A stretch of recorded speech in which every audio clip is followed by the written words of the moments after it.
ਅੱਜ ਦਾ ਸਬਕ ਪ੍ਰੋਫੈਸਰ ਮੁਹੰਮਦ ਅਸਲਮ ਹੋਰਾਂ ਦਾ ਲਿਖਿਆ ਲੇਖ ਹੈ ਜੋ ਰਾਏ ਅਹਿਮਦ ਖਾਂ ਖਲ ਸ਼ਹੀਦ ਹੋਰਾਂ ਦੇ ਹਵਾਲੇ ਨਾਲ ਹੈ। ਸਫਾ ਨੰਬਰ 34। ਪ੍ਰੋਫੈਸਰ ਮੁਹੰਮਦ ਅਸਲਮ 28 ਨਵੰਬਰ 1932 ਨੂੰ ਜਲੰਧਰ ਭਾਰਤ ਵਿੱਚ ਪੈਦਾ ਹੋਏ। MA ਤਾਰੀਖ ਤੱਕ ਤਾਲੀਮ ਲਾਹੌਰ ਵਿੱਚ ਹਾਸਿਲ ਕੀਤੀ। ਇਸ ਤੋਂ ਮਗਰੋਂ ਉਹ ਇੰਗਲੈਂਡ ਚਲੇ ਗਏ, ਉੱਥੇ ਪੜ੍ਹਦੇ ਰਹੇ। ਪੰਜਾਬੀ ਦੇ ਵਿੱਚ ਬਹੁਤ ਘੱਟ ਲਿਖਿਆ, ਪਰ ਜਿੰਨਾ ਲਿਖਿਆ ਹੈ ਉਹਦੇ ਵਿੱਚ ਪੰਜਾਬ ਤੇ ਪੰਜਾਬੀ ਨਾਲ ਮੁਹੱਬਤ ਜਿਹੜੀ ਹੈ ਉਹਨਾਂ ਦੀ ਨਜ਼ਰ ਆਉਂਦੀ। ਰਾਏ ਅਹਿਮਦ ਖਾਂ ਖਲ ਸ਼ਹੀਦ ਦੇ ਹਵਾਲੇ ਨਾਲ ਇਹ ਮੁਖਤਸਰ ਜਿਹਾ ਮਜ਼ਮੂਨ ਅਸੀਂ ਦੇਖਦੇ ਹਾਂ। ਅੰਗਰੇਜ਼ਾਂ ਨੇ 1849 ਵਿੱਚ ਪੰਜਾਬ ਉੱਤੇ ਕਬਜ਼ਾ ਕਰ ਲਿਆ। ਪੰਜਾਬ ਉੱਤੇ ਅੰਗਰੇਜ਼ਾਂ ਦਾ ਕਬਜ਼ਾ ਹੁੰਦਿਆਂ ਹੀ ਮੁਸਲਮਾਨਾਂ ਉੱਤੇ ਜ਼ੁਲਮ ਦੇ ਪਹਾੜ ਟੁੱਟਣ ਲੱਗ ਪਏ। ਬੇਗੁਨਾਹ ਲੋਕਾਂ ਨੂੰ ਜ਼ਰਾ ਜਿੰਨੀ ਗੱਲ ਭਰੋਂ ਕੈਦ ਤੇ ਫਾਂਸੀ ਵਰਗੀਆਂ ਸਜ਼ਾਵਾਂ ਮਿਲਣ ਲੱਗ ਪਈਆਂ। ਮੌਕੇ ਤੋਂ ਫਾਇਦਾ ਉਠਾ ਕੇ ਅੰਗਰੇਜ਼ ਪਾਦਰੀ ਲੋਕਾਂ ਨੂੰ ਈਸਾਈ ਬਣਾਉਣ ਲੱਗ ਪਏ। ਪੰਜਾਬ ਦੀ ਧਰਤੀ ਦੇ ਉੱਤੇ ਜਦੋਂ ਅੰਗਰੇਜ਼ ਆਇਆ, ਉਸ ਨੇ ਇੱਥੋਂ ਦੇ ਵਸਨੀਕਾਂ ਨੂੰ ਆਪਣੇ ਮਜ਼ਹਬ ਵੱਲ ਮੋੜਿਆ। ਦੂਜੀ ਜਿਹੜੀ ਉਹਨਾਂ ਦੀ ਜ਼ੁਲਮ ਕਰਨ ਦੀ ਵਜ੍ਹਾ ਨਜ਼ਰ ਆਉਂਦੀ ਹੈ, ਉਹ ਪੰਜਾਬ ਦੀ ਐਜੀਟੇਸ਼ਨ ਹੈ, ਪੰਜਾਬੀਆਂ ਦੀ ਐਜੀਟੇਸ਼ਨ ਹੈ। ਪੰਜਾਬੀਆਂ ਨੇ ਮਜ਼ਾਹਮਤ ਕੀਤੀ, ਪੰਜਾਬੀਆਂ ਨੇ ਰੋਕਿਆ। ਪੰਜਾਬੀਆਂ ਨੂੰ ਗੁਲਾਮੀ ਨਹੀਂ ਪਸੰਦ, ਉਹ ਗੁਲਾਮ ਬਣ ਕੇ ਨਹੀਂ ਰਹਿ ਸਕਦੇ। ਇਸ ਲਈ ਉਹਨਾਂ ਨੇ ਪੂਰੀ ਕੋਸ਼ਿਸ਼ ਕੀਤੀ ਕਿ ਇਸ ਅੰਗਰੇਜ਼ ਤੋਂ ਛੁਟਕਾਰਾ ਪਾਇਆ ਜਾ ਸਕੇ। ਕਿਉਂ ਜੇ ਉਹਨਾਂ ਦੀ ਮਰਜ਼ੀ ਦੇ ਖਿਲਾਫ ਉਹਨਾਂ ਦੀ ਹਕੂਮਤ ਕਰ ਰਹੇ ਸਨ। ਤੇ ਫਿਰ ਜਦੋਂ ਉਹਨਾਂ ਨੇ 1849 ਦੇ ਵਿੱਚ ਆਪਣੇ ਪੈਰ ਜਮਾਉਣਾ ਸ਼ੁਰੂ ਕਰ ਦਿੱਤੇ ਤੇ ਇੱਥੋਂ ਦੇ ਲੋਕਾਈ ਨੂੰ ਆਪਣੇ ਮਜ਼ਹਬ ਵੱਲ ਵੀ ਲਾਣਾ ਸ਼ੁਰੂ ਕਰ ਦਿੱਤਾ। ਅੰਗਰੇਜ਼ਾਂ ਮੁਕਾਮੀ ਸਨਅਤਾਂ ਨੂੰ ਤਬਾਹ ਕਰਕੇ ਸਾਰਾ ਮਾਲ ਇੰਗਲਿਸਤਾਨ ਦੇ ਕਾਰਖਾਨਿਆਂ ਵਿੱਚ ਘੱਲਣਾ ਸ਼ੁਰੂ ਕਰ ਦਿੱਤਾ। ਇੱਕ ਪਾਸੇ ਮਜ਼ਹਬੀ ਤੌਰ ਤੇ, ਦੂਜੇ ਪਾਸੇ ਮੁਆਸ਼ੀ ਤੌਰ ਤੇ ਕਮਜ਼ੋਰ ਕਰਨ ਵਾਸਤੇ ਉਹਨਾਂ ਨੇ ਜਿਹੜੇ ਇੱਥੋਂ ਦੀ ਲੋਕਲ ਯੂਨਿਟ ਸਨ, ਲੋਕਲ ਜਿਹੜੀਆਂ ਸਨਅਤਾਂ ਸਨ, ਜੋ ਇੱਥੇ ਕੰਮ ਹੋ ਰਿਹਾ ਸੀ, ਜੋ ਇੱਥੇ ਸ਼ੈਵਾਂ ਬਣਨੀਆਂ ਸਨ, ਉਹ ਇੰਗਲਿਸਤਾਨ ਦੇ ਕਾਰਖਾਨਿਆਂ ਵਿੱਚ ਘੱਲਣੀਆਂ ਸ਼ੁਰੂ ਕਰ। ਇਹਦੇ ਨਤੀਜੇ ਵਿੱਚ ਇੱਥੋਂ ਦੇ ਲੋਕ ਮੁਆਸ਼ੀ ਬਦਹਾਲੀ ਦਾ ਸ਼ਿਕਾਰ ਹੋ। ਯਾਨੀ ਉਹ ਜਿਹੜੇ ਹੱਸਦੇ ਵਸਦੇ ਘਰ ਸੀ, ਜਿੱਥੇ ਖੁਸ਼ਹਾਲੀ ਸੀ, ਜਿੱਥੇ ਬਿਹਤਰੀ ਸੀ, ਜਿੱਥੇ ਲੋਕ ਅਮੀਰ ਕਬੀਰ ਸਨ, ਉੱਥੇ ਲੋਕ ਗਰੀਬੀ ਵਾਲੇ ਪਾਸੇ ਆਉਣਾ ਸ਼ੁਰੂ ਹੋ ਗਏ।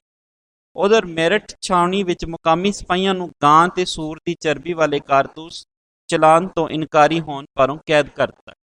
ਹੁਣ ਇਹ ਇੱਕ ਮੁਆਸ਼ਰਤੀ ਤੌਰ ਤੇ ਜਿਹੜਾ ਅਸਰ ਹੈ ਉਹ ਵੀ ਵੇਖੋ ਕਿ ਗਾਂ ਤੇ ਸੂਰ ਦੀ ਚਰਬੀ। ਹੁਣ ਸੂਰ ਅਜਿਹਾ ਜਾਨਵਰ ਹੈ ਜਿਹੜਾ ਇਸਲਾਮ ਦੇ ਵਿੱਚ ਜਿਹਦੀ ਬਹੁਤ ਸਖਤੀ ਨਾਲ ਮੁਮਾਨਤ ਹੈ। ਨਾ ਉਹ ਖਾ ਸਕਦੇ ਨੇ ਤੇ ਨਾ ਹੀ ਉਹਨਾਂ ਦਾ ਜਿਹੜਾ ਜਿਸਮ ਦਾ, ਯਾਨੀ ਸੂਰ ਦੇ ਜਿਹੜੇ ਜਿਸਮ ਦਾ ਕੋਈ ਹਿੱਸਾ ਜਿਹੜਾ ਹੈ ਉਹ ਆਪਣੀ ਜ਼ੁਬਾਨ ਤੇ ਲਾ ਸਕਦੇ ਨੇ। ਤੇ ਉਹ ਕਾਰਤੂਸ ਜਿਹੜੇ ਅੰਗਰੇਜ਼ਾਂ ਨੇ ਦਿੱਤੇ, ਉਹ ਅਜਿਹੇ ਕਾਰਤੂਸ ਸਨ ਜਿਹੜੇ ਮੂੰਹ ਦੇ ਨਾਲ ਉਹਨੂੰ ਖੋਲ੍ਹਣਾ ਪੈਂਦਾ ਸੀ। ਉਹਨਾਂ ਦੇ ਬਟਨ ਜਿਹੜੇ ਸਨ ਮੂੰਹ ਦੇ ਨਾਲ ਉਹਨੂੰ ਖੋਲ੍ਹ ਕੇ ਫਿਰ ਉਹਨਾਂ ਨੂੰ ਪੁਸ਼ ਕਰਨਾ ਪੈਂਦਾ ਸੀ ਪਿਸਟਲ ਦੇ ਵਿੱਚ, ਬੰਦੂਕ ਦੇ ਵਿੱਚ, ਤਾਂ ਕਿ ਉਹ ਚਲਾਇਆ ਜਾ ਸਕੇ। ਔਰ ਇਹਦੇ ਨਾਲ ਗਾਂ ਦੀ ਜਿਹੜੀ ਚਰਬੀ ਸੀ ਉਹ ਵੀ ਵਰਤੀ ਜਾਂਦੀ। ਹੁਣ ਗਾਂ ਜਿਹੜੀ ਹੈ ਉਹ ਹਿੰਦੂਆਂ ਵਾਸਤੇ ਮੁਕੱਦਸ ਹੈ। ਹਿੰਦੂ ਜਿਹੜੀ ਹੈ ਉਹ ਗਾਂ ਨੂੰ ਮੁਕੱਦਸ ਸਮਝਦੇ ਨੇ, ਉਸ ਦੀ ਪੂਜਾ ਵੀ ਕਰਦੇ ਨੇ। ਤੇ ਜਦੋਂ ਗਾਵਾਂ ਤੇ ਸੂਰਾਂ ਦੀ ਚਰਬੀ ਵਾਲੇ ਕਾਰਤੂਸ ਚਲਾਨ ਤੋਂ ਇਨਕਾਰ ਕਰਤਾ ਹਿੰਦੂਆਂ ਤੇ ਮੁਸਲਮਾਨਾਂ ਨੇ, ਤੇ ਸਿੱਖਾਂ ਨੇ ਵੀ ਨਾਲ ਸਾਥ ਦਿੱਤਾ। ਇਹ ਕੈਦੀ ਸਿਪਾਹੀ ਜਿਹੜੇ ਉਹਨਾਂ ਨੂੰ ਕੈਦ ਕਰ ਲਿਆ ਗਿਆ ਕਿ ਤੁਸੀਂ ਅੰਗਰੇਜ਼ ਸਰਕਾਰ ਦਾ ਹੁਕਮ ਨਹੀਂ ਮੰਨਦੇ। ਇਹ ਕੈਦੀ ਸਿਪਾਹੀ ਅੰਗਰੇਜ਼ੀ ਦੀ ਨਾਬਰੀ ਕਰਦਿਆਂ ਹੋਏ, ਯਾਨੀ ਬਗਾਵਤ ਕਰਦਿਆਂ ਹੋਏ, ਜੇਲ੍ਹ ਦੀਆਂ ਦੀਵਾਰਾਂ ਤੋੜ ਕੇ ਦਿੱਲੀ ਜਾ ਪੜੇ ਤੇ ਬਹਾਦਰ ਸ਼ਾਹ ਜ਼ਫਰ ਨੂੰ ਆਪਣਾ ਬਾਦਸ਼ਾਹ ਬਣਾ ਕੇ ਜੰਗੇ ਆਜ਼ਾਦੀ ਦਾ ਐਲਾਨ ਕਰ। ਮੈਰਠ ਛਾਉਣੀ ਦੇ ਹਾਲਾਤ ਵੇਖ ਕੇ ਅੰਗਰੇਜ਼ ਹਕੂਮਤ ਨੇ ਪੰਜਾਬ ਵਿੱਚ ਅੰਬਾਲਾ, ਫਿਰੋਜ਼ਪੁਰ, ਲੁਧਿਆਣਾ, ਸਿਆਲਕੋਟ, ਲਾਹੌਰ, ਮੁਲਤਾਨ ਤੇ ਗੋਗੀਰਾ ਦੀਆਂ ਛਾਉਣੀਆਂ ਵਿੱਚ ਮੁਕਾਮੀ ਸਿਪਾਹੀਆਂ ਕੋਲੋਂ ਵੀ ਹਥਿਆਰ ਰਖਵਾ ਲਏ ਤੇ ਕਈ ਬੇਗੁਨਾਹ ਸਾਧੂ ਸੰਤਾਂ ਨੂੰ ਸ਼ੱਕ ਭਰੋਂ ਫਾਹੇ ਲਾ। ਸਿੱਧੇ ਰਾਹ ਤੇ ਚੱਲਣ ਵਾਲੇ ਮਾਸੂਮ ਜਿਹੜੇ ਲੋਕ ਸਨ, ਉਹ ਜੋ ਬੇਗੁਨਾਹ, ਜਿਨ੍ਹਾਂ ਦਾ ਇਹਦੇ ਵਿੱਚ ਕੋਈ ਹਿੱਸਾ ਨਹੀਂ ਸੀ, ਉਹਨਾਂ ਨੂੰ ਵੀ ਉਹਨਾਂ ਤੇ ਵੀ ਇਲਜ਼ਾਮ ਲਾ ਕੇ ਉਹਨਾਂ ਨੂੰ ਸ਼ੱਕ ਭਰੋਂ ਫਾਹੇ ਲਾ ਦਿੱਤਾ ਗਿਆ, ਸੂਲੀ ਚੜਾ ਦਿੱਤਾ ਗਿਆ, ਉਹਨਾਂ ਨੂੰ ਮਾਰ ਦਿੱਤਾ ਗਿਆ, ਸ਼ਹੀਦ ਕਰਤਾ। ਉਸ ਸਮੇਂ ਵੇਲੇ ਹਿੰਦੁਸਤਾਨ ਦਾ ਦਾਰੁਲ ਹਕੂਮਤ ਕਲਕੱਤਾ ਸੀ, ਜਦੋਂ ਕਿ ਦਿੱਲੀ, ਆਗਰਾ ਤੇ ਅਵਧ ਆਜ਼ਾਦੀ ਦੀ ਜੰਗ ਲੜਨ ਵਾਲਿਆਂ ਦੇ ਵੱਡੇ ਮਰਕਜ਼ ਸਨ। ਇਸ ਲਈ ਕਲਕੱਤੇ ਦਾ ਪੂਰੇ ਮੁਲਕ ਨਾਲ ਰਾਬਤਾ ਟੁੱਟ ਗਿਆ। ਪੰਜਾਬ ਤੇ ਸਰਹੱਦ ਵਿੱਚ ਰਹਿਣ ਵਾਲੇ ਅੰਗਰੇਜ਼ਾਂ ਦਾ ਕਲਕੱਤੇ ਤੇ ਲੰਦਨ ਨਾਲ ਰਾਬਤਾ ਸਿਰਫ ਕਰਾਚੀ ਦੇ ਜ਼ਰੀਏ ਰਹਿ ਗਿਆ। ਅੰਗਰੇਜ਼ਾਂ ਦੀ ਕੋਸ਼ਿਸ਼ ਸੀ ਕਿ ਪੰਜਾਬ ਤੇ ਸਿੰਧ ਵਿੱਚ ਅਮਨ ਰਵੇ, ਤਾਂ ਜੇ ਜਰਨੈਲੀ ਸੜਕ ਰਸਦ ਤੇ ਫੌਜਾਂ ਦੇ ਆਉਣ ਜਾਣ ਲਈ ਖੁੱਲੀ ਰਹੇ। ਜਰਨੈਲੀ ਸੜਕ ਰਸਦ ਵਾਸਤੇ ਵਰਤੀ ਜਾਂਦੀ ਸੀ, ਰਸਦ ਸਪਲਾਈ, ਯਾਨੀ ਜਿਹਦੇ ਉੱਤੇ ਸਾਜ਼ੋ ਸਮਾਨ ਜਿਹੜਾ ਫੌਜਾਂ ਦਾ ਉਹ ਆਵਾਜਾਵੀ ਵਾਸਤੇ ਵਰਤਿਆ ਜਾਂਦਾ ਸੀ। ਇਹ ਖਿਦਮਤ ਪਟਿਆਲਾ, ਨਾਭਾ, ਫਰੀਦਕੋਟ ਤੇ ਕਪੂਰਥਲਾ ਦੇ ਸਿੱਖ ਰਾਜਿਆਂ ਨੇ ਆਪਣੇ ਜ਼ਿੰਮੇ ਲੈ ਲਈ। ਇਹਨਾਂ ਦਿਨਾਂ ਵਿੱਚ ਸਾਹੀਵਾਲ ਦੀ ਬਜਾਏ ਗੁਗੀਰਾ ਜ਼ਿਲ੍ਹੇ ਦਾ ਸਦਰ ਮੁਕਾਮ ਸੀ। ਇਸ ਇਲਾਕੇ ਦੇ ਲੋਕ ਅੰਗਰੇਜ਼ਾਂ ਦੀਆਂ ਪਾਲਿਸੀਆਂ ਨਾਲ ਪਹਿਲਾਂ ਹੀ ਨਫ਼ਰਤ ਕਰਦੇ ਸਨ। ਜਦੋਂ ਅੰਗਰੇਜ਼ ਹਕੂਮਤ ਨੇ ਗੁਗੀਰਾ ਛਾਉਣੀ ਦੇ ਮੁਕਾਮੀ ਸਿਪਾਹੀਆਂ ਕੋਲੋਂ ਹਥਿਆਰ ਵਾਪਸ ਲੈ ਲਏ ਤੇ ਇਹਦੇ ਨਾਲ ਉਹਨਾਂ ਦੇ ਦਿਲਾਂ ਵਿੱਚ ਵੀ ਅੰਗਰੇਜ਼ ਦੇ ਖਿਲਾਫ ਨਫ਼ਰਤ ਪੈਦਾ ਹੋਣਾ ਸ਼ੁਰੂ ਹੋ ਗਈ। ਯਾਨੀ ਕਿ ਸਾਹੀਵਾਲ ਦਾ ਜਿਹੜਾ ਮੁਕਾਮ ਸੀ, ਗੁਗੀਰਾ ਜਿਹੜਾ ਜ਼ਿਲ੍ਹੇ ਦਾ ਸਦਰ ਮੁਕਾਮ ਸੀ, ਉੱਥੋਂ ਦੀ ਲੋਕਾਈ ਅੰਗਰੇਜ਼ ਦੀ ਪਾਲਿਸੀ ਦੇ ਨਾਲ ਉਂਝ ਹੀ ਨਫ਼ਰਤ ਕਰਦੀ ਸੀ ਜਿਵੇਂ ਪੂਰੇ ਪੰਜਾਬ ਅੰਦਰ ਅੰਗਰੇਜ਼ ਦੇ ਖਿਲਾਫ ਜਿਹੜੀ ਹੈ ਉਹ ਐਜੀਟੇਸ਼ਨ, ਮਜ਼ਾਹਮਤ ਵੇਖੀ ਜਾ ਰਹੀ ਸੀ, ਕਿਉਂਕਿ ਉਹਨਾਂ ਦੀ ਮਰਜ਼ੀ ਦੇ ਖਿਲਾਫ ਇੱਕ ਤੇ ਹਕੂਮਤ ਕਰ ਰਹੇ ਸਨ, ਫਿਰ ਉਹ ਪੰਜਾਬੀਆਂ ਨੂੰ ਦਬਾ ਕੇ ਰੱਖਣਾ ਚਾਹੁੰਦੇ ਸਨ। ਪੰਜਾਬੀਆਂ ਦੇ ਇੱਥੋਂ ਦੇ ਮੁਕਾਮੀ ਲੋਕਾਂ ਨੂੰ ਹੀ ਲੈ ਕੇ ਉਹ ਫੌਜ ਬਣਾਈ ਸੀ ਔਰ ਉਹਨਾਂ ਨੂੰ ਉਹਨਾਂ ਦੇ ਖਿਲਾਫ ਵਰਤਿਆ ਜਾ ਰਿਹਾ ਸੀ। ਅੰਗਰੇਜ਼ ਹਕੂਮਤ ਨੇ ਗੁਗੀਰਾ ਛਾਉਣੀ ਦੇ ਮੁਕਾਮੀ ਸਿਪਾਹੀਆਂ ਕੋਲੋਂ ਹਥਿਆਰ ਵਾਪਸ ਲੈ ਲਏ ਤੇ ਇਹਦੇ ਨਾਲ ਉਹਨਾਂ ਦੇ ਦਿਲਾਂ ਵਿੱਚ ਵੀ ਅੰਗਰੇਜ਼ ਦੇ ਖਿਲਾਫ ਨਫ਼ਰਤ ਪੈਦਾ ਹੋ ਗਈ। ਇੱਕ ਤੇ ਮੁਆਸ਼ੀ ਤੌਰ ਤੇ ਬਦਹਾਲੀ ਦਾ ਸ਼ਿਕਾਰ ਪਹਿਲੀ ਉਹ ਕਰ ਚੁੱਕੇ ਨੇ, ਮਜ਼ਹਬੀ ਤੌਰ ਤੇ ਵੰਡ ਚੁੱਕੇ ਸਨ। ਇਹ ਗਰਮੀਆਂ ਦਾ ਮੌਸਮ ਸੀ। ਕਰਾਚੀ ਤੋਂ ਜਹਾਜ਼, ਫੌਜ ਤੇ ਅਸਲਾ ਵਗੈਰਾ ਲੈ ਕੇ ਦਰਿਆਵਾਂ ਰਾਹੀਂ ਪੰਜਾਬ ਦੇ ਵੱਡੇ ਵੱਡੇ ਸ਼ਹਿਰਾਂ ਤੱਕ ਜਾਂਦੇ ਸਨ। ਉਸ ਵੇਲੇ ਕੁਝ ਜਹਾਜ਼ ਮੁਲਤਾਨ ਦੇ ਲਾਗੇ ਮੌਜੂਦ ਸਨ ਤੇ ਕੁਝ ਰਾਵੀ ਦਰਿਆ ਦੇ ਜ਼ਰੀਏ ਚੀਚਾ ਵਤਨੀ ਵੱਲ ਵੀ ਘੱਲੇ ਗਏ। ਇਹਨਾਂ ਹੀ ਦਿਨਾਂ ਵਿੱਚ ਇਲਾਕਾ ਗੁਗੀਰਾ ਵਿੱਚ ਰਾਏ ਅਹਿਮਦ ਖਾਨ ਖਰਲ ਦੀ ਜੀਦਾਰੀ ਦੇ ਝੰਡੇ ਲਹਿਰਾਉਂਦੇ।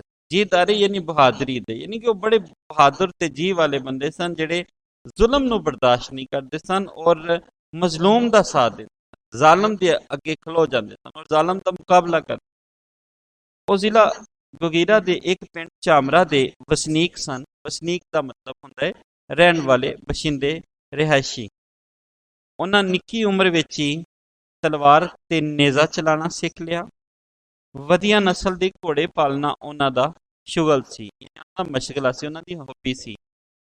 ਉਹਨਾਂ ਦੀ ਇੱਕ ਘੋੜੀ ਦਾ ਨਾਂ ਮੋਰਨੀ ਸੀ, ਜਿਹੜੀ ਆਪਣੀ ਦਖ, ਜਸਾਮਤ, ਸ਼ਕਲ ਸੂਰਤ, ਡੇਲ ਡੋਲ ਤੇ ਫੁਰਤੀ ਚਲਾਕੀ, ਚੁਸਤੀ ਪਾਰੋਂ ਮਸ਼ਹੂਰ ਸੀ। ਜਦੋਂ ਰਾਏ ਅਹਿਮਦ ਖਾਨ ਖਰਲ ਉਹਨੂੰ ਨਸਾਉਂਦੇ ਤੇ ਵੱਡੇ ਤੋਂ ਵੱਡਾ ਘੋੜਸਵਾਰ ਉਹਦਾ ਮੁਕਾਬਲਾ ਨਹੀਂ ਸੀ ਕਰ ਸਕਦਾ। ਯਾਨੀ ਇੱਥੇ ਸੀ ਰਾਏ ਅਹਿਮਦ ਖਾਨ ਖਰਲ ਦੀ ਬਹਾਦਰੀ ਦੇ ਜਿਹੜੇ ਜਸ ਕਰ ਰਹੇ ਆ ਜਾਂ ਉਹਨਾਂ ਦੀ ਜਿਹੜੀ ਤਾਰੀਫ ਪੜ੍ਹ ਰਹੇ ਆ, ਉਹਦੇ ਨਾਲ ਇਹ ਵੀ ਦੇਖਦੇ ਹਾਂ ਕਿ ਉਹਨਾਂ ਨਿੱਕੀ ਉਮਰ ਵਿੱਚ ਹੀ ਤਲਵਾਰ ਤੇ ਨੇਜ਼ਾ ਚਲਾਉਣਾ ਸਿੱਖ ਲਿਆ ਔਰ ਘੋੜੇ ਪਾਲਣਾ ਉਹਨਾਂ ਦਾ ਪਸੰਦੀਦਾ ਜਿਹੜਾ ਮਸ਼ਗਲਾ ਸੀ ਔਰ ਇੱਕ ਘੋੜੀ ਦਾ ਨਾਂ ਮੋਰਨੀ ਸੀ। ਮੁਖਤਸਰ ਜਿਹਾ ਮਜ਼ਮੂਨ ਇਹਨੂੰ ਤੁਸੀਂ ਇੱਕ ਦੋ ਵਾਰੀ ਦੇਖੋਗੇ, ਸੁਣੋਗੇ ਤੇ ਤੁਹਾਨੂੰ ਖੁਦ ਬਖੁਦ ਇਹ ਯਾਦ ਹੋ ਜਾਏਗਾ। ਰਾਏ ਅਹਿਮਦ ਖਾਨ ਇੱਕ ਬਹਾਦਰ ਮੁਹੱਬੇ ਵਤਨ ਇਨਸਾਨ ਸਨ, ਯਾਨੀ ਕਿ ਉਹ ਪੰਜਾਬ ਦੀ ਧਰਤੀ ਨਾਲ ਮੁਹੱਬਤ ਕਰਨ ਵਾਲੇ ਜੀ ਸਨ। ਉਹਨਾਂ ਦਾ ਦਿਲ ਦੇਸ਼ ਤੇ ਦੇਸ਼ ਵਾਸੀਆਂ ਦੀ ਮੁਹੱਬਤ ਨਾਲ ਧੜਕਦਾ ਸੀ। ਉਹ ਅੰਗਰੇਜ਼ ਨੂੰ ਗਾਸਿਬ ਤੇ ਜ਼ਾਲਿਮ, ਯਾਨੀ ਕਿ ਜ਼ੁਲਮ ਕਰਨ ਵਾਲਾ, ਜਿਹੜਾ ਜ਼ਾਲਮ ਹੈ ਔਰ ਉਹ ਇੱਥੋਂ ਦੀ ਲੁਕਾਈ ਦੇ ਖਿਲਾਫ ਜਿਹੜਾ ਹੈ ਉਹ ਜਾ ਰਿਹਾ ਹੈ, ਉਹਨਾਂ ਨਾਲ ਚੰਗਾ ਵਰਤਾਰਾ ਨਹੀਂ ਕਰਦਾ। ਅੰਗਰੇਜ਼ਾਂ ਕਈ ਵਾਰ ਆਪਣੇ ਕਰਿੰਦਿਆਂ ਦੇ ਜ਼ਰੀਏ ਉਹਨਾਂ ਨੂੰ ਆਪਣੇ ਨਾਲ ਮਿਲਾਉਣ ਦੀ ਕੋਸ਼ਿਸ਼ ਕੀਤੀ ਪਰ ਆਪਣੇ ਜ਼ਮੀਰ ਦਾ ਸੌਦਾ ਕਰਨ ਤੇ ਰਾਜ਼ੀ ਨਾ ਹੋਏ, ਖੁਸ਼ ਨਾ ਹੋਏ। ਹੁਣ ਤੁਸੀਂ ਦੇਖੋ ਕਿ ਅੰਗਰੇਜ਼ ਨੇ ਆਪਣੇ ਕਰਿੰਦੇ ਵੀ ਐਸੇ ਪੰਜਾਬ ਅੰਦਰ ਰੱਖੇ ਹੋਏ ਸਨ ਔਰ ਜਿਹੜੇ ਕਰਿੰਦੇ ਉਹਨਾਂ ਦੇ ਸਾਥ ਦੇ ਰਹੇ ਸਨ, ਅੰਗਰੇਜ਼ ਦਾ ਸਾਥ ਦੇ ਰਹੇ ਸਨ, ਉਹਨਾਂ ਨੂੰ ਉਹ ਜਗੀਰਾਂ ਵੰਡ ਰਹੇ ਸਨ, ਉਹਨਾਂ ਨੂੰ ਜਾਇਦਾਦਾਂ ਦੇ ਰਹੇ ਸਨ, ਉਹਨਾਂ ਨੂੰ ਹਾਕਮੀਅਤ ਦੇ ਰਹੇ ਸਨ ਔਰ ਉਹਨਾਂ ਨੂੰ ਵੱਡੇ ਵੱਡੇ ਅਹੁਦੇ ਦੇ ਰਹੇ ਸਨ। ਉਹ ਇਸ ਤਰ੍ਹਾਂ ਨਵਾਜ਼ੇ ਜਾ ਰਹੇ ਸਨ, ਜਦ ਕਿ ਰਾਏ ਅਹਿਮਦ ਖਾਨ ਖਲ ਵਾਲੇ ਵਰਗੇ ਜਿਹੜੇ ਲੋਕ ਸਨ ਉਹ ਮੁਹੱਬੇ ਵਤਨ ਸਨ ਔਰ ਸੱਚੀ ਮੁੱਚੀ ਆਪਣੇ ਵਤਨ ਵਾਸਤੇ ਕੁਛ ਨਾ ਕੁਛ ਕਰਨਾ ਚਾਹੁੰਦੇ ਸਨ। ਉਹ ਅੰਗਰੇਜ਼ ਅੱਗੇ ਝੁਕੇ ਨਹੀਂ, ਲੇਕਿਨ ਅੰਗਰੇਜ਼ਾਂ ਨੇ ਆਪਣੇ ਕਰਿੰਦਿਆਂ ਦੇ ਨਾਲ ਉਹਨਾਂ ਨੂੰ ਆਪਣੇ ਨਾਲ ਮਿਲਾਉਣ ਦੀ ਕੋਸ਼ਿਸ਼ ਕੀਤੀ, ਪਰ ਰਹਿਮਤ ਖਾਨ ਖਲ ਵਰਗੇ ਬਾਜ਼ਮੀਰ ਇਨਸਾਨ ਨੇ ਇਸ ਨੂੰ ਨਾ ਕਬੂਲਿਆ। 1857 ਵਿੱਚ ਅੰਗਰੇਜ਼ਾਂ ਦੇ ਖਿਲਾਫ ਜੰਗ ਦਾ ਨਕਾਰਾ ਵੱਜਦਿਆਂ ਹੀ, ਯਾਨੀ ਕਿ ਜੰਗ ਦਾ ਆਗਾਜ਼ ਹੁੰਦਿਆਂ ਹੀ, ਜੰਗ ਦਾ ਐਲਾਨ ਹੁੰਦਿਆਂ ਹੀ ਰਹਿਮਤ ਖਾਨ ਖਲ ਦੇ ਦਿਲ ਵਿੱਚ ਅੰਗਰੇਜ਼ ਦੇ ਖਿਲਾਫ ਲੁਕੀਆਂ ਚਿੰਗਾਰੀਆਂ ਲਾਟਾਂ ਬਣ ਗਈਆਂ। ਯਾਨੀ ਜਿਹੜੀਆਂ ਨਿੱਕੀਆਂ ਨਿੱਕੀਆਂ ਚਿੰਗਾਰੀਆਂ ਸਨ ਉਹ ਵੱਡੇ ਵੱਡੇ ਸ਼ੋਲੇ ਬਣ ਗਏ। ਨਫ਼ਰਤ ਜਿਹੜੀ ਹੈ ਉਹ ਬਹੁਤ ਜ਼ਿਆਦਾ ਵੱਧ ਚੁੱਕੀ ਸੀ। ਇਸ ਅਰਸੇ ਵਿੱਚ ਅੰਗਰੇਜ਼ਾਂ ਨੇ ਬਗੈਰ ਕਿਸੇ ਵਜ੍ਹਾ ਦੇ ਜੋਈਆ ਕਬੀਲੇ ਦੇ ਬਹੁਤ ਸਾਰੇ ਲੋਕਾਂ ਨੂੰ ਗਗੀਰਾ ਜੇਲ੍ਹ ਵਿੱਚ ਰੱਖ ਦਿੱਤਾ। ਜ਼ਨਾਨੀਆਂ ਤੇ ਬਾਲਾਂ ਉੱਤੇ ਜ਼ੁਲਮ ਕੀਤੇ। ਰਹਿਮਤ ਖਾਨ ਖਲ ਨੂੰ ਖਬਰ ਮਿਲੀ ਤੇ ਉਹ ਡਿਪਟੀ ਕਮਿਸ਼ਨਰ ਕੋਲ ਗਏ ਤੇ ਕੈਦੀਆਂ ਦੀ ਰਿਹਾਈ ਦਾ ਮੁਤਾਲਬਾ ਕੀਤਾ, ਮੰਗ ਕੀਤੀ। ਉਸ ਆਖਿਆ ਵੀ ਉਹਨਾਂ ਮਾਲੀਆ ਅਦਾ ਨਹੀਂ ਕੀਤਾ। ਹੁਣ ਮਾਲੀਆ ਜਿਹੜਾ ਹੈ ਇਹ ਕੀ ਹੈ? ਇਹ ਆਬਿਆਨਾ ਹੈ, ਇਹ ਪਾਣੀ ਦੇ ਉੱਤੇ ਟੈਕਸ ਲੱਗਦਾ ਹੈ। ਉਹ ਰਕਮ ਜਿਹੜੀ ਮਹਿਕਮਾ ਆਬਪਾਸ਼ੀ ਕਾਸ਼ਤਕਾਰਾਂ ਕੋਲੋਂ ਵਸੂਲ ਕਰਨ ਲੱਗ ਪਈ ਔਰ ਇਹਦੇ ਵਿੱਚ ਜ਼ਾਲਮਾਨਾ ਤਰੀਕਾਕਾਰ ਵਰਤਿਆ ਜਾਂਦਾ ਸੀ। ਮਾਲੀਆ ਨਹੀਂ ਅਦਾ ਕੀਤਾ ਤੇ ਨਾ ਹੀ ਕੋਈ ਹੋਰ ਸਰਕਾਰੀ ਰਕਮ। ਇਹ ਉਹਨਾਂ ਦਾ ਜਿਹੜਾ ਹੈ ਉਹ ਮੌਕਫ ਸੀ ਅੰਗਰੇਜ਼ਾਂ ਦਾ।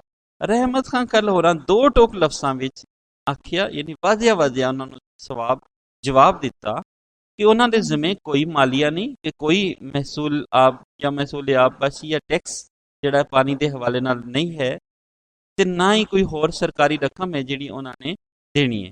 ਉਹਨਾਂ ਨੂੰ ਛੱਡ ਦਿਓ, ਨਹੀਂ ਤੇ ਹਾਲਾਤ ਹੋਰ ਖਰਾਬ ਹੋ ਜਾਣ। ਇਹ ਹੁਣ ਰਹਿਮਤ ਖਾਨ ਖਲ ਹੋਰਾਂ ਨੇ ਜੋਈਆ ਕਬੀਲਾ ਦੇ ਜਦੋਂ ਬਹੁਤ ਸਾਰੇ ਲੋਕਾਂ ਨੂੰ ਫੜਿਆ ਗਿਆ ਤੇ ਉਦੋਂ ਉਹਨਾਂ ਨੇ ਦੱਸਿਆ। ਹੁਣ ਅੰਗਰੇਜ਼ ਸਰਕਾਰ ਨੇ ਇਹ ਜਿਹੜੇ ਹੋਛੇ ਹੱਥਕੰਡੇ ਵਰਤਣੇ ਸ਼ੁਰੂ ਕਰਤੇ ਕਿ ਜੋਈਆ ਕਬੀਲਾ ਨੇ ਮਾਲੀਆ ਨਹੀਂ ਅਦਾ ਕੀਤਾ, ਜਦ ਕਿ ਐਸੀ ਕੋਈ ਗੱਲ ਨਹੀਂ ਸੀ। ਰਹਿਮਤ ਖਾਨ ਖਲ ਹੋਰਾਂ ਨੇ ਜਾ ਕੇ ਉਹਨਾਂ ਨੂੰ ਦੋ ਟੋਕ ਲਫ਼ਜ਼ਾਂ ਵਿੱਚ ਸਾਰੀ ਕਹਾਣੀ ਦੱਸੀ, ਉਹਨਾਂ ਨੂੰ ਛੱਡ ਦੇਣ ਦੀ ਬੇਨਤੀ ਕੀਤੀ। ਡਿਪਟੀ ਕਮਿਸ਼ਨਰ ਨੇ ਹਾਲਾਤ ਦਾ ਅੰਦਾਜ਼ਾ ਵੇਖ ਕੇ ਕੁਝ ਕੈਦੀਆਂ ਨੂੰ ਛੱਡ ਦਿੱਤਾ। ਅਜੇ ਵੀ ਕੁਝ ਕੈਦੀ ਜੇਲ੍ਹ ਵਿੱਚ ਸਨ।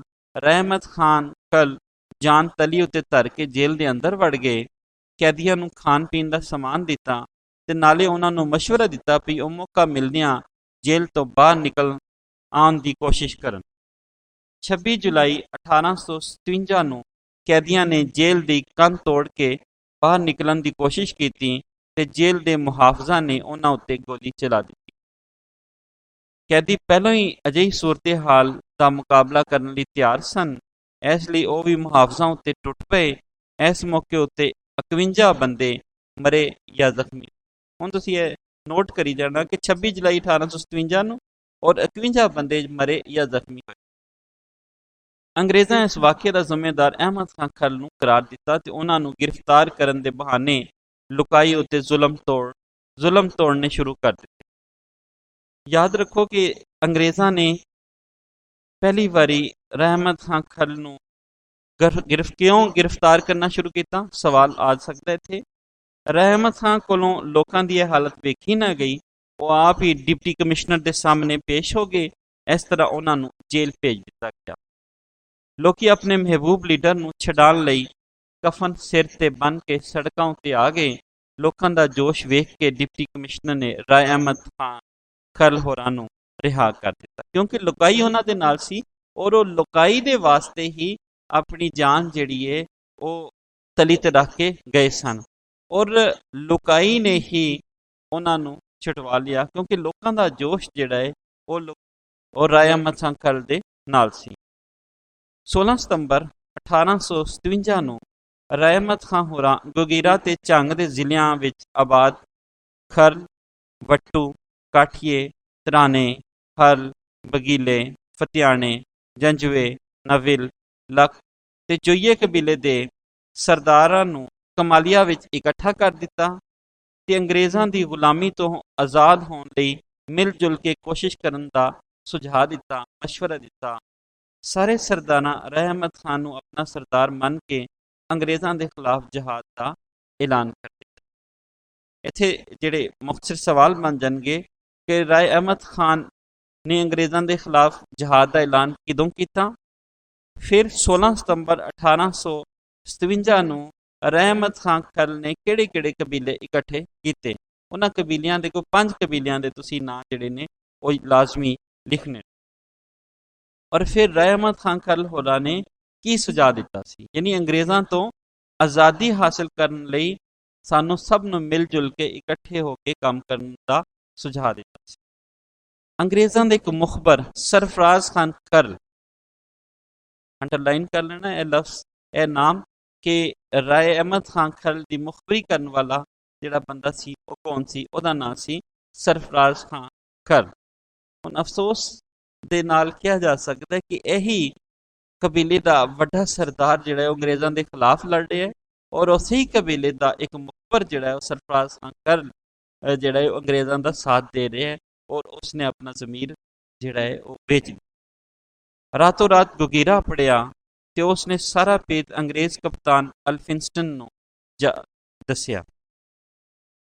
ਨਤੀਜਾ ਇਹ ਹੋਇਆ ਵੀ ਇੱਕ ਅੰਗਰੇਜ਼ ਅਫਸਰ ਬਰਕਲੇ ਰਾਏ ਅਹਿਮਦ ਖਾਨ ਹੋਰਾਂ ਨੂੰ ਗ੍ਰਿਫਤਾਰ ਕਰਨ ਲਈ ਚਾਮਰੇ ਅਪੜਿਆ, ਪਰ ਉਹ ਰਾਵੀਓਂ ਪਾਰ ਲੰਘ ਗਏ। ਬਰਕਲੇ ਨੇ ਚਾਮਰੇ ਦੇ ਕਈ ਬੰਦੇ ਕੈਦ ਕਰ ਲਏ, ਪਿੰਡ ਨੂੰ ਅੱਗ ਲਵਾ ਦਿੱਤੀ। ਇਹਦੇ ਜਵਾਬ ਵਿੱਚ ਆਜ਼ਾਦੀ ਦੇ ਮੁਜਾਹਿਦਾਂ ਨੇ ਰਾਏ ਅਹਿਮਦ ਖਾਨ ਦੀ ਕਿਆਦਤ ਵਿੱਚ ਮੌਜ਼ਾ ਅਕਬਰ ਤੇ ਉੱਤੇ ਕਬਜ਼ਾ ਕਰਕੇ ਗੋਗੀਰਾ ਉੱਤੇ ਹਮਲਾ ਕਰਨ ਦਾ ਮਨਸੂਬਾ ਬਣਾਇਆ, ਪਰ ਮੁਖਬਰੀ ਹੋਣ ਪਰੋਂ ਇਹ ਮਨਸੂਬਾ ਤੋੜ ਨਾ ਚੜ ਸਕੇ। ਯਾਨੀ ਹੁਣ ਫਿਰ ਮੁਖਬਰੀ ਸਾਡੇ ਪੰਜਾਬ ਨੂੰ ਜ਼ਿਆਦਾਤਰ ਇਹਨਾਂ ਮੁਖਬਰਾਂ ਨੇ ਨੁਕਸਾਨ ਪਹੁੰਚਾਇਆ ਹੈ, ਔਰ ਫਿਰ ਅੰਗਰੇਜ਼ ਸਰਕਾਰ ਨੇ ਇਹਨਾਂ ਨੂੰ ਹੀ ਫਾਇਦਾ ਦਿੱਤਾ ਔਰ ਇਹ ਜਗੀਰਾਂ ਦੇ ਮਾਲਕ ਬਣ ਗਏ। ਮੁਜਾਹਿਦਾਂ ਫਤਿਹਪੁਰ ਜਾ ਮੋਰਚੇ ਲਾਏ ਤੇ 20 ਸਤੰਬਰ 1857 ਨੂੰ ਉੱਥੇ ਅੰਗਰੇਜ਼ਾਂ ਦੇ ਛੱਕੇ ਛੁਡਾਤੇ। ਯਾਨੀ ਉਹਨਾਂ ਨੂੰ ਬਹੁਤ ਜ਼ਿਆਦਾ ਕੁੱਟਿਆ, ਬਹੁਤ ਜ਼ਿਆਦਾ ਮਾਰਿਆ, ਔਰ ਉਹਨਾਂ ਨੂੰ ਨਸਣ ਤੇ ਮਜਬੂਰ ਕਰ ਦਿੱਤਾ। ਯਾਨੀ ਉਹਨਾਂ ਨੂੰ ਬਹੁਤ ਜ਼ਿਆਦਾ ਹਾਰ ਜਿਹੜੀ ਹੈ ਉਹ ਮਿਲੀ ਇਸ ਲੜਾਈ ਦੇ। ਅਗਲੇ ਦਿਨ 21 ਸਤੰਬਰ ਨੂੰ ਪਿੰਡ ਗਸ਼ਕੋਰੀ ਦੇ ਲਾਗੇ ਸਿਰ ਤੋੜ ਮੁਕਾਬਲਾ ਹੋਇਆ, ਬਹੁਤ ਵੱਡਾ ਮੁਕਾਬਲਾ ਹੋਇਆ। ਅਹਿਮਦ ਖਾਨ ਖਲ ਸਿਰ ਤੇ ਕਫਨ ਬਨ ਕੇ ਮੈਦਾਨ ਵਿੱਚ ਆਏ। ਮੁਜਾਹਿਦਾਂ ਕੋਲ ਤਲਵਾਰਾਂ, ਬਰਛੀਆਂ, ਤੋੜੇਦਾਰ ਬੰਦੂਕਾਂ ਤੇ ਲਾਠੀਆਂ ਸਨ। ਜਿਹੜੀਆਂ ਇਹਨਾਂ ਕੋਲ ਜਿਹੜੇ ਅਸਲਾ ਸੀ ਉਹ ਪੁਰਾਣਾ ਸੀ, ਪਰ ਅੰਗਰੇਜ਼ਾਂ ਕੋਲ ਨਵੇਂ ਤੋਂ ਨਵਾਂ ਅਸਲਾ ਸੀ। ਉਹਨਾਂ ਕੋਲ ਨਵੇਂ ਜਦੀਦ, ਉਸ ਵੇਲੇ ਦਾ ਸਭ ਤੋਂ ਜਦੀਦ ਜਿਹੜਾ ਅਸਲਾ ਸੀ। ਇਸ ਦੇ ਬਾਵਜੂਦ ਉਹ ਘਬਰਾਏ ਹੋਏ ਸਨ, ਕਿਉਂਕਿ ਉਹਨਾਂ ਕੋਲ ਵਤਨ ਨਾਲ ਮੁਹੱਬਤ ਦਾ ਜਿਹੜਾ ਜਜ਼ਬਾ ਸੀ ਉਹ ਤੇ ਨਹੀਂ ਸੀ, ਔਰ ਨਾ ਹੀ ਉਹਨਾਂ ਨੇ ਆਪਣੇ ਸਿਰਾਂ ਤੇ ਕਫਨ ਬੰਨੇ ਸਨ ਕਿ ਆਪਣੇ ਵਤਨ ਵਾਸਤੇ ਉਹ ਲੜ ਮਰ ਜਾਣਗੇ। ਇਸ ਦੇ ਬਾਵਜੂਦ ਉਹ ਘਬਰਾਏ ਹੋਏ ਸਨ। ਜੰਗ ਜਾਰੀ ਸੀ ਕਿ ਅਸਰ ਦੀ ਨਮਾਜ਼ ਦਾ ਵੇਲਾ ਹੋ ਗਿਆ। ਰਾਏ ਅਹਿਮਦ ਖਾਨ ਨਮਾਜ਼ ਪੜ੍ਹਨ ਲੱਗ ਪਏ ਤੇ ਅੰਗਰੇਜ਼ਾਂ ਉਹਨਾਂ ਉੱਤੇ ਗੋਲੀਆਂ ਦਾ ਮੀਂਹ ਬਰਸਾ ਦਿੱਤਾ। ਇੱਕ ਗੋਲੀ ਸਿੱਧੀ ਸੀਨੇ ਵਿੱਚ ਲੱਗੀ ਤੇ ਉਹ ਸ਼ਹੀਦ ਹੋ ਗਏ। ਅੰਗਰੇਜ਼ਾਂ ਉਹਨਾਂ ਦਾ ਸਿਰ ਕੱਟ ਕੇ ਗੋਗੀਰਾ ਜੇਲ੍ਹ ਦੀ ਕੰਧ ਉੱਤੇ ਲਟਕਾ ਦਿੱਤਾ। ਧੜ ਉਹਨਾਂ ਦੇ ਸਾਥੀ ਚਾਮਰੇ ਲੈ ਗਏ। ਸਿਰ ਤੋਂ ਬਗੈਰ ਜਿਹੜਾ ਜਿਸਮ ਹੈ ਉਹਨੂੰ ਧੜ ਕੇ ਆ। ਰਾਤੋਂ ਰਾਤ ਉਹਨਾਂ ਦਾ ਇੱਕ ਵਫਾਦਾਰ ਸਾਥੀ ਆਪਣੀ ਜਾਨ ਤਲੀ ਤੇ ਰੱਖ ਕੇ ਜੇਲ੍ਹ ਦੀ ਕੰਧ ਤੇ ਚੜ੍ਹਿਆ ਤੇ ਉਹਨਾਂ ਦਾ ਸਿਰ ਲਾ ਕੇ ਚਾਮਰੇ ਲੈ ਗਿਆ, ਜਿੱਥੇ ਉਹਨੂੰ ਧੜ ਦੇ ਨਾਲ ਜੋੜ ਕੇ ਬੜੇ ਇਹਤਰਾਮ ਨਾਲ ਦਫਨ ਕੀਤਾ ਗਿਆ। ਰਾਏ ਅਹਿਮਦ ਖਾਨ ਦੀ ਸ਼ਹਾਦਤ ਦੇ ਬਾਅਦ ਮੀਰ ਬਹਾਵਲ ਫਿਤਿਆਨਾ ਨੇ ਕਿਆਦਤ ਸੰਭਾਲੀ, ਯਾਨੀ ਉਹ ਆਗੂ ਬਣ ਗਏ। ਉਹਨਾਂ ਨੇ ਰਹਿਨੁਮਾਈ ਕੀਤੀ ਔਰ ਰਹਿਨੁਮਾ ਬਣ ਗਏ। ਉਸ ਵੇਲੇ ਉਹ ਜਿਹੜੀ ਤਹਿਰੀਕੇ ਆਜ਼ਾਦੀ ਜਿਹੜੀ ਸ਼ੁਰੂ ਹੋਈ ਸੀ, ਉਹਨਾਂ ਬਰਕਲੇ ਤੇ ਉਹਨਾਂ ਦੇ ਕਈ ਸਾਥੀ ਕਤਲ ਕਰਕੇ ਆਪਣੇ ਬਹਾਦਰ ਸਰਦਾਰ ਦੀ ਤਹਿਰੀਕ ਨੂੰ ਅੱਗੇ ਵਧਾਇਆ। ਇੱਥੇ ਵੀ ਜਿਹੜਾ ਸਵਾਲ ਆ ਜਾਂਦਾ ਹੈ ਕਿ ਮੀਰ ਬਹਾਵਲ ਫਿਤਿਆਨਾ ਕੌਣ ਸੀ, ਜਾਂ ਰਾਏ ਅਹਿਮਦ ਖਾਨ ਦੀ ਸ਼ਹਾਦਤ ਦਾ ਬਦਲਾ ਕਿਸ ਨੇ ਲਿਆ। ਫਿਰ ਬਰਕਲੇ ਨੂੰ ਕਿਸ ਨੇ ਮੌਤ ਦੇ ਘਾਟ ਉਤਾਰਿਆ। ਪੰਜਾਬ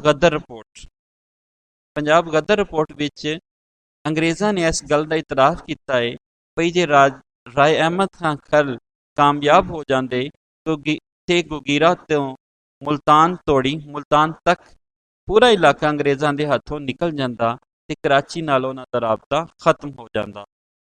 ਜੇ ਇੰਜ ਹੋ ਜਾਂਦਾ ਤੇ ਫਿਰ ਉਹ ਪੂਰੇ ਪੰਜਾਬ ਵਿੱਚੋਂ ਨਿਕਲ ਜਾਂਦੇ ਸਨ। ਇੱਥੇ ਤੁਸੀਂ ਦੇਖੋ ਰਹਿਮਤ ਖਾਨ ਕੱਲ ਹੋਰਾਂ ਦਾ ਵਿਜ਼ਨ ਕਿ ਉਹ ਪੰਜਾਬ ਤੋਂ ਅੰਗਰੇਜ਼ਾਂ ਨੂੰ ਕੱਢਣ ਵਾਸਤੇ ਕਿਹੜੇ ਹਿਕਮਤ ਅਮਲੀ ਕਰ ਰਹੇ ਸਨ, ਪਰ ਮੁਖਬਰੀ ਪਰ ਉਸ ਹਿਕਮਤ ਅਮਲੀ ਤੇ ਪੂਰਾ ਨਾ ਉਤਰ ਸਕੇ। ਰਹਿਮਤ ਖਾਨ ਕੱਲ ਹੋਰਾਂ ਦੀ ਬਹਾਦਰੀ ਦੇ ਹਵਾਲੇ ਨਾਲ ਕਈ ਟੋਲੇ ਲਿਖੇ ਗਏ। ਅੱਜ ਵੀ ਲੋਕ ਜਿਹੜੇ ਨੇ ਉਹਨਾਂ ਦੇ ਟੋਲੇ ਪੜ੍ਹਦੇ ਨੇ ਔਰ ਉਹਨਾਂ ਦੇ ਜਸ ਜਿਹੜੇ ਨੇ ਉਹ ਗਾਏ ਜਾਂਦੇ ਨੇ, ਉਹਨਾਂ ਦੀ ਬਹਾਦਰੀ ਨੂੰ ਚੇਤੇ ਰੱਖਿਆ ਜਾਂਦਾ ਹੈ। ਬਰਕਲੇ ਦੀ ਮੌਤ ਤੇ ਰਹਿਮਤ ਖਾਨ ਕੱਲ ਦੀ ਬਹਾਦਰੀ ਦੇ ਟੋਲੇ ਅੱਜ ਵੀ ਗੋਗੀਰਾ ਦੇ ਇਲਾਕੇ ਵਿੱਚ ਗਾਏ ਜਾਂਦੇ ਨੇ। ਰਹਿਮਤ ਖਾਨ ਕੱਲ ਆਪ ਤੇ ਸ਼ਹੀਦ ਹੋ ਗਏ, ਪਰ ਆਪਣੇ ਪਿੱਛੇ ਆਉਣ ਵਾਲੀਆਂ ਨਸਲਾਂ ਲਈ ਬਹਾਦਰੀ ਤੇ ਦੇਸ਼ ਪਿਆਰ ਦੀ ਰੋਸ਼ਨ ਮਿਸਾਲ ਛੱਡ ਗਏ। ਸੱਚੀ ਗੱਲ ਤੇ ਇਹ ਵੇ, ਅੱਜ ਅਸੀਂ ਇਹੋ ਜਿਹੇ ਮੁਹੱਬੇ ਵਤਨ ਯਾਨੀ ਵਤਨ ਨਾਲ ਮੁਹੱਬਤ ਕਰਨ ਵਾਲੇ ਬਹਾਦਰਾਂ ਦੀਆਂ ਕੁਰਬਾਨੀਆਂ ਦੇ ਸਦਕੇ ਆਜ਼ਾਦੀ ਦੀ ਜ਼ਿੰਦਗੀ ਗੁਜ਼ਾਰ ਰਹੇ ਹਾਂ।